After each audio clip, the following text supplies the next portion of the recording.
السلام علیکم ویورز، میں آپ کے سامنے ایک اور نظم پیش کرنے جا رہی ہوں جس کا نام ہے شفق۔ یہ اسماعیل میرٹھی کی لکھی ہوئی نظم ہے، اور اسماعیل میرٹھی کا نام جو ہے کسی تعارف کا محتاج نہیں ہے۔ ان کی اس نظم میں جو ہے ایک شام کا منظر پیش کیا گیا ہے، تو میں آپ کے سامنے پڑھتی ہوں، پھر میں آپ کو اس کے بارے میں بتاتی ہوں۔ شفق پھولنے کی بھی دیکھو بہار، ہوا میں کھلا ہے ایک عجب لالہ زار۔ ہوئی شام بادل بدلتے ہیں رنگ، جنہیں دیکھ کے عقل ہوتی ہے دنگ۔ نیا رنگ ہے اور نیا روپ ہے، ہر ایک روپ میں ایک وہی دھوپ ہے۔ طبیعت ہے بادل کی رنگت پہ لوٹ، سنہری لگائی ہے قدرت نے گوٹ۔ ذرا دیر میں رنگ بدلے کئی، بنفشی و نارنجی و چمپئی۔ یہ کیا بھید ہے کیا کرامت ہے، ہر ایک رنگ میں ایک نئی بات ہے۔ یہ مغرب میں جو بادلوں کی ہے باڑ، بنے سونے چاندی کے گویا پہاڑ۔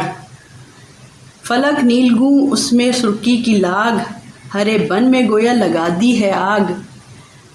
اب آثار ظاہر ہوئے رات کے، کہ پردے چھٹے لال بانات کے۔ یہ ایک چھوٹی سی نظم ہے لیکن بڑی خوبصورت نظم ہے۔ اس میں آپ کو شام کا منظر بتا رہے ہیں، جس وقت آپ سمندر کنارے کھڑے ہو کے آپ جب دیکھتے ہیں تو قدرت کے رنگ دیکھتے ہیں، سورج غروب ہونے کا جو منظر ہے وہ ایک بہت ہی خوبصورت رنگ پیش کر رہا ہوتا ہے۔ تو ہر انسان اس کو ایکسپیرینس کر سکتا ہے۔ ظاہر ہے جو دیکھنے والی آنکھ ہے وہ اللہ تعالیٰ کی نشانیوں کو بڑے خوبصورتی کے ساتھ دیکھتی ہے، اور ان کی نظر میں جو خوبصورتی ہوتی ہے وہ اس کی تعریف کرنے پہ مجبور ہوتے ہیں۔ تو کبھی آپ نے دیکھا ہوگا اور ضرور ایکسپیرینس کیجیے گا کہ شام کا کیا منظر ہوتا ہے، اور اسماعیل میرٹھی نے بہت خوبصورت الفاظ استعمال کیے ہیں اس کے اندر۔ اور شام کے وقت جب سورج ڈوبتا ہے تو کئی رنگ سامنے آتے ہیں، اس میں لال ہے، اورنج ہے، مطلب یہ کہ آپ کو یلو جو پیلا کلر ہے، اور بنفشی ہے، جو بھی ریڈ کلر اور اس سے مل کے بنتے ہیں، اور سورج کے ڈوبنے کا جو منظر ہے وہ بہت خوبصورت ہوتا ہے۔ تو اس میں بھی وہ یہی بتا رہے ہیں کہ جیسے کوئی مطلب جنگل میں کوئی آگ لگ گئی ہو جیسے، تو وہ ایک کلر ہوتا ہے اورنج کلر، اور جیسے ہے کہ سنہری جو ہے وہ قدرت نے گوٹا جو ہوتا ہے نا، وہ دوپٹے کا جو پہ گوٹا لگاتے ہیں وہ لگا دیا ہو، اور بہت خوبصورت طرح کے، اور یہ وہی عام دھوپ ہوتی ہے کہ جو اب یہ دھوپ لگ رہی ہے، لیکن اب اس کے رنگ شام کے وقت سورج ڈوبتے وقت بدل جاتے ہیں۔ اور اللہ تعالیٰ کی جو ہے یہ آپ کو قدرت بتا رہی ہے کہ اللہ کی کیا اس میں کیا بھید اور کیا کرامت ہے۔ ایک رنگ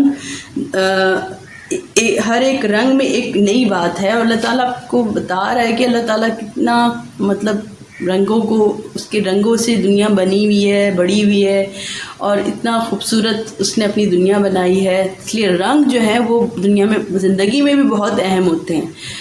تو اپنی زندگیوں سے رنگ کو کبھی مت نکالیں، رنگ برنگی ہو دنیا، اور یہ کہ آپ قدرت کے مناظر کو دیکھیں تو آپ کا دل خوش ہوتا ہے، انسان سکون حاصل کرتا ہے۔ تو یہ نظم آپ کو یقیناً اچھی لگی ہوگی، اور ہم اپنے بچوں کو اپنی نظموں سے ضرور متعارف کراتے رہیں گے، اور مجھے یقین ہے کہ آپ کو میرا چینل پسند آ رہا ہوگا، اور میں آپ کے ساتھ رہوں گی۔ آپ میری مدد کے لیے ضرور اس کو سبسکرائب کیجیے گا، تاکہ یہ سلسلہ ختم نہ ہو، سلسلہ چلتا رہے، اور میں آپ تک یہ نظمیں، یہ مضامین جو بھی ہیں وہ آپ تک پہنچاتی رہوں گی۔ آپ ضرور پلیز اس کو، اور اپنی سجیشن دینا نہ بھولیے گا۔ Thank you.